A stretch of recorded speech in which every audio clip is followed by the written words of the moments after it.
Today we are going to make a sign for Opa's cigar shop.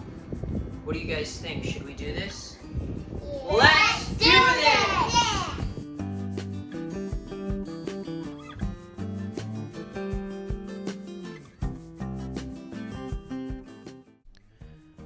Welcome back to Brightland Milling.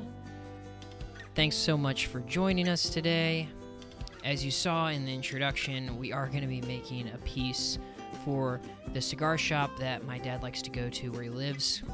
But before I show you that, I wanted to have the first part of this video be devoted to letting you see the maintenance that this machine needs. So every machine needs maintenance, right?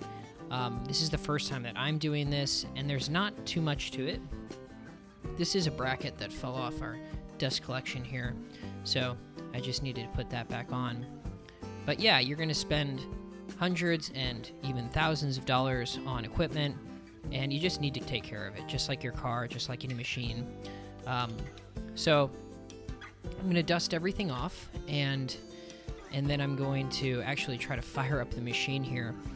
I'm going to be adding some oil that came with the machine to these tracks. You can see on the left and right, there is a y-axis. That means it goes front to back.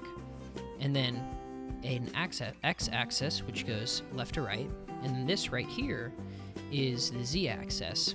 And that's what makes the drill bit or the end mill go up and down. So you have three axes. And all I'm doing is just, after I dusted everything off and wiped everything clean, I am just applying some oil along these tracks to make sure that it runs smoothly, and yeah, that's all there is to it. There might be other maintenance in the future, but this is what I've done so far.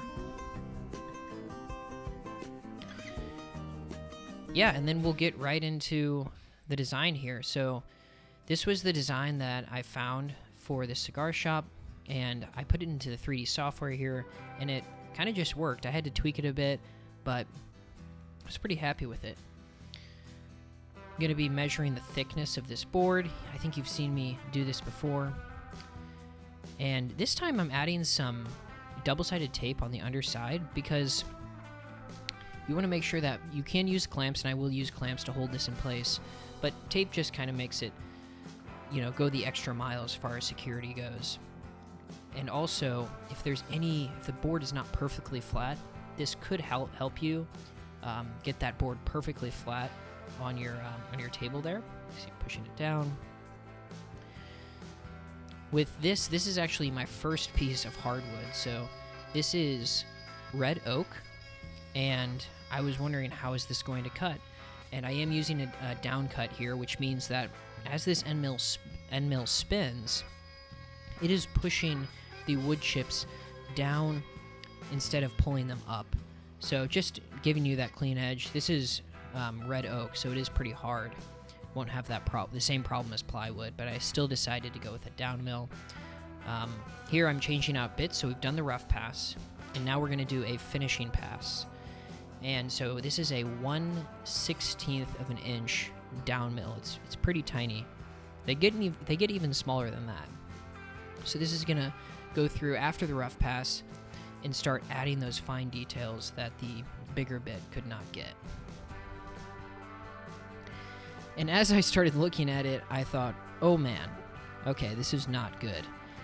And so I thought at first, this is just going to be a salvage piece. I'm going to probably hang this up in my shop and let it be a memorial of a first pass. So, but then I got out the pencil sanders, and I thought maybe I could get some of this stuff off, but the manual process of the pencil sanders was just not doing it.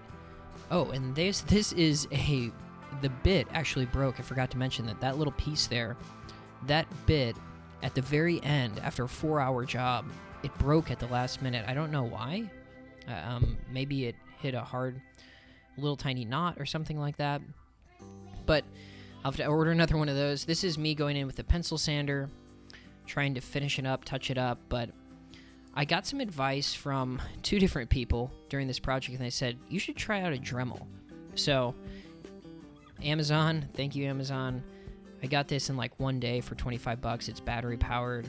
And I just started going through to see, could I actually clean this up? Could I salvage this? And it started looking a lot better. Just going through each of the little letters, wherever I find a rough piece, trying to get it as clean as possible around all the edges. Boys wanted to help me a little bit.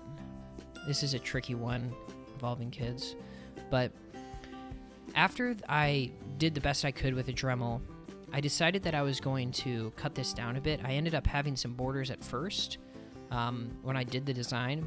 And then I thought, I think I'd like to take those borders off. So I'm going to get out the table saw here, and we are going to cut this down a little bit on each side.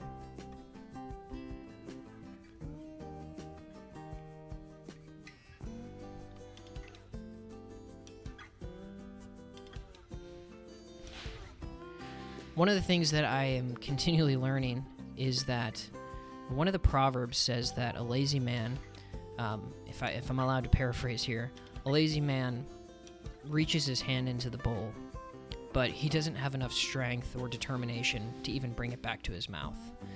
And I found out with this business model, and maybe it could be improved upon, definitely could be improved upon, is that I have to be patient. I have to continue to make things. I have to be consistent. And Rome wasn't built in a day. Businesses are not built in a month. And I've just found that constancy, being able to do the opposite of the lazy man. Don't start something and not finish it. It pays off. So I'm going to continue working. I'm pretty happy with how this turned out, actually. And thank you guys so much for watching.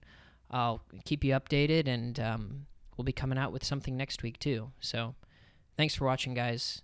Have an awesome week.